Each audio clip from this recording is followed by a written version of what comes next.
United Urdu news में आप तमाम का खैर मकदम है।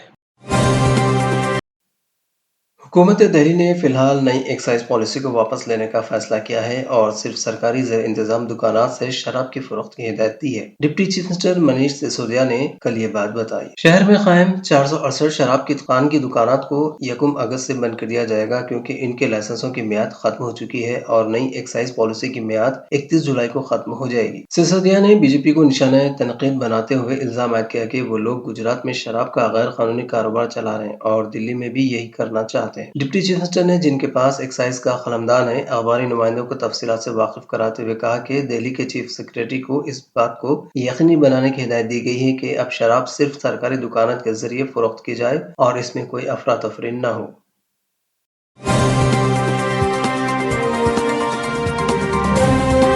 हमारी हिम्मत अफजाई के लिए इस चैनल को सब्सक्राइब करिए, वीडियो को लाइक करिए और शेयर करिए।